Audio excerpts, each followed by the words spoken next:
Hi, പുതിയൊരു വീഡിയോയിലേക്ക് സ്വാഗതം. ഈ വീഡിയോ ഹയർച്ചിനെ കുറിച്ച് തന്നെയാണ്. നമ്മുടെ മൊണ്ണേഷ് 2-3 വീഡിയോ ആയിട്ട് വന്നിട്ടുണ്ട്. അപ്പോൾ അത് ഞാൻ ഒരു വീഡിയോ മറ്റോ കണ്ടു. അപ്പോൾ അതിൽ കേട്ട ഒരു കാര്യങ്ങളെക്കുറിച്ച് പറയാൻ വേണ്ടിയിട്ടാണ്. മൊണ്ണേഷ് പറയാൻ ശ്രമിക്കുന്നത് കമ്പനി എങ്ങനെയാണ് വരുമാനം കൊടുക്കുന്നത് എന്നതിനെ കുറിച്ചാണ്.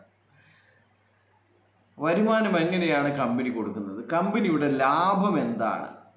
അപ്പോൾ നമ്മളൊക്കെ മനസ്സിലാക്കിയിരിക്കുന്ന ലാഭം എന്ന് പറയുന്നത് സൂപ്പർ മാർക്കറ്റുകളുടെ ലാഭത്തിൻ്റെ പകുതി എടുത്തിട്ട് പൂളിലിട്ടിട്ട് ഞായറാഴ്ച കോരിത്തരുന്ന ആ ഒരു സംഭവമാണ് പൂൾ ഇൻകം എന്ന് നമ്മൾ മനസ്സിലാക്കിയിരിക്കുന്നത്.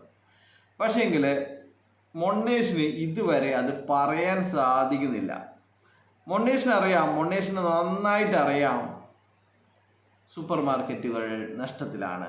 സൂപ്പർ മാർക്കറ്റുകളിൽ നിന്ന് ആരും തന്നെ സാധനം വാങ്ങുന്നില്ല. സൂപ്പർ മാർക്കറ്റ് നടത്തുന്ന മുതലാളിമാർ നഷ്ടത്തിലാണ്. അവർക്ക് വിചാരിച്ച പോലെ പണമൊന്നും കിട്ടുന്നില്ല. 5 ലക്ഷവും 10 ലക്ഷവും ഒക്കെ നിക്ഷേപിച്ച് ഷോപ്പ് തുടങ്ങിയവരൊക്കെ കുത്തുവാളി എടുത്തിരിക്കുകയാണ് എന്നുള്ള സത്യം അവനറിയാം. മൂന്നാമതായി, കമ്പനി ബൾക്ക് പർച്ചേസ്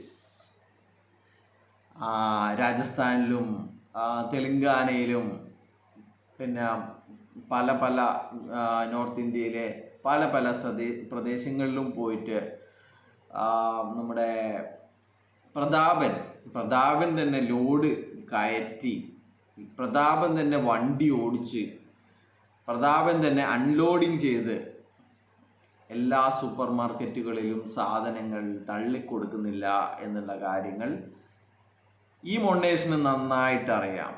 അപ്പോൾ സാധനങ്ങൾ വാങ്ങുന്നില്ല, സാധനങ്ങൾ സ്റ്റോക്ക് വെക്കുന്നില്ല, സാധനങ്ങൾ ആൾക്കാർ വാങ്ങുന്നില്ല എന്നൊക്കെ അറിയാം.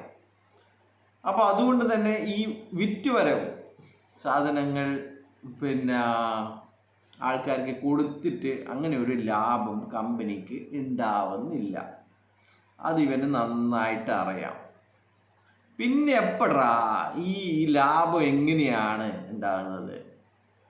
നിനക്കറിയില്ലെങ്കിൽ ഞാൻ പറഞ്ഞു തരാം എങ്ങനെയാണ് കമ്പനിക്ക് ലാഭം ഉണ്ടാകുന്നത്.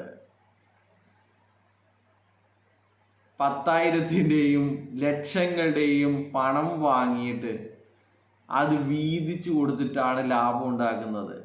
അങ്ങനെയാണ് 800 രൂപയുടെ ഐഡിയ അടിച്ച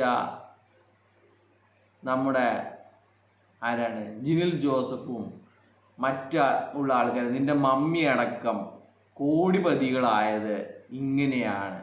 കമ്പനി അഹങ്കാരത്തോടുകൂടി അഭിമാനത്തോടുകൂടി പറഞ്ഞിട്ടുണ്ടായിരുന്നത്, നമ്മൾക്ക് യാതൊരുവിധ പ്രൊഡക്റ്റും ഇല്ല, നമ്മൾ പ്രൊഡക്റ്റ് ഒന്നും ഉൽപ്പാദിപ്പിക്കുന്നില്ല, നമ്മൾ പ്രൊഡക്റ്റ് വിൽക്കുന്നില്ല എന്നുള്ള കാര്യമാണ് ഇവര് ഭയങ്കര അഭിമാനത്തോടുകൂടി പറഞ്ഞിരിക്കുന്നത്. മറ്റുള്ളവരെ പുച്ഛിച്ചിരുന്നത്, മറ്റ് ഡയറക്റ്റ് സെയിൽസ് നടത്തുന്ന കമ്പനികളെ പുച്ഛിച്ചിരുന്നത്, നമ്മൾ കാപ്പിപ്പൊടിയും മല്ലിപ്പൊടിയും ഒന്നും വിറ്റിട്ടല്ല പൈസ ഉണ്ടാക്കുന്നത്, നമ്മൾ ഡിജിറ്റൽ ID, നമ്മൾ ഇൻവെസ്റ്റ്മെൻ്റ് ആണ് നമ്മുടേത് എന്ന് പറഞ്ഞു കഴിഞ്ഞാൽ ഇതുവരെ ഇല്ലാത്ത, ആരും തന്നെ കണ്ടുപിടിക്കാത്ത തരത്തിലുള്ള തട്ടിപ്പാണ് നമ്മൾ നടത്തുന്നത് എന്ന് അഹങ്കാരത്തോടെ പറഞ്ഞിട്ടുണ്ടായിരുന്നു.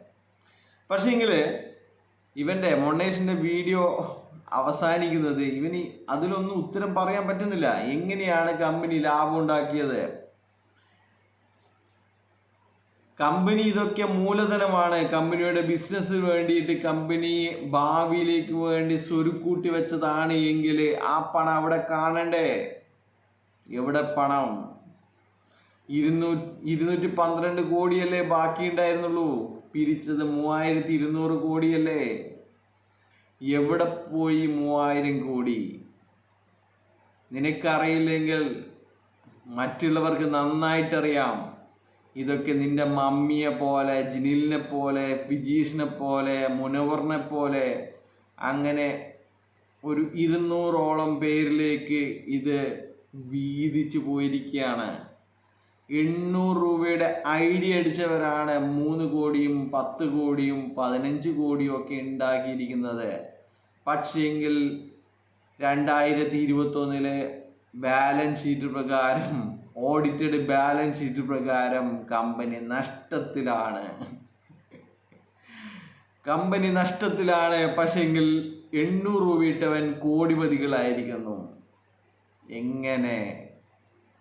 ഉത്തരം പറയാൻ പറ്റുമോ? നീ എത്രയോ വീഡിയോ ഇട്ടോ, എത്ര ലെങ്തി ആയിട്ടുള്ള വീഡിയോ വേണമെങ്കിലും ഇട്ടോ, കമന്റ് ഓഫാക്കി വെച്ചോളൂ.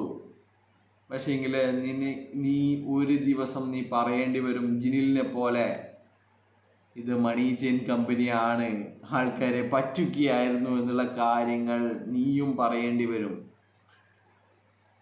അപ്പോൾ ഇത്ര മാത്രമേ ഉള്ളൂ. നിനക്ക് അത് തുറന്നു പറയാൻ സാധിക്കില്ല എന്നതാണ്. എങ്ങനെയാണ് കമ്പനി ലാഭമുണ്ടാക്കിയത്? എങ്ങനെയാണ്, ഏത് പൈസ എടുത്തിട്ടാണ് കമ്പനി ജനങ്ങൾക്ക് കൊടുത്തത്? എല്ലാ ഞായറാഴ്ചയും പൂളിംഗം എവിടെ നിന്ന് വരുന്നു? ഇതൊക്കെ നിനക്ക് ഇനിയും തുറന്നു പറയാനായിട്ടില്ലേ മെൽബിനെ? കേസ് അവസാനിക്കാനായി. ഇനി 1-2 സിറ്റിങ്ങോടുകൂടി നിങ്ങളുടെ അപ്പീലിൻ്റെ കാര്യം തീരുമാനമാകും. എന്നാലും നീ പറയണം, പറ്റിക്കുകയായിരുന്നു, ഇത് അങ്ങനെയാണ്, ഇതിങ്ങനെയാണ്, അഡ്വാൻസ് ആണ് വാങ്ങിയത്. എവിടെ? നിനക്കറിയില്ലേ കമ്പനി ബോണ്ട് ഇറക്കിയത് കാര്യങ്ങളൊന്നും നിനക്കറിയില്ലേ? എന്തിനാണ് 4000 കോടി രൂപയുടെയൊക്കെ ഡിജിറ്റൽ ID എടുക്കുന്നത് ആൾക്കാരെ? കൺസൈൻമെന്റ് അഡ്വാൻസിന് വേണ്ടി ഇപ്പം പുതിയൊരു കാര്യം പറഞ്ഞിട്ടുണ്ടായിരുന്നു. 50,000 രൂപയുടെ സാധനങ്ങൾ വാങ്ങുമ്പോൾ കമ്പനിക്ക് 5000 ലാഭം ഉണ്ടാവും. ആ പൈസയാണ് എടുത്തു കൊടുക്കുന്നത് എന്ന്. അങ്ങനെ പല കാര്യങ്ങളും പറയാനാവാതെ വന്നിരിക്കുകയാണ്. ധൈര്യം ഉണ്ടെങ്കിൽ നീ അടുത്ത വീഡിയോ ഇട്ടിട്ട് എങ്ങനെയാണ് പൈസ, ആരുടെ പൈസ എടുത്തിട്ടാണ് കൊടുത്തത് എന്നുള്ളത് പറ. ഇന്നലെ ചേർത്തവൻ്റെ പൈസ എടുത്തിട്ട് ഇന്ന് ചേർത്തവന് കൊടുക്കുന്നു, ഇന്ന് ചേർത്തവൻ്റെ പൈസ എടുത്തിട്ട് നാളെ ചേർത്തവന് കൊടുക്കുന്നു. അങ്ങനെയാണ് ഈ മണി ചെയിൻ പോയിക്കൊണ്ടിരിക്കുന്നത്. അപ്പോൾ ബൈ.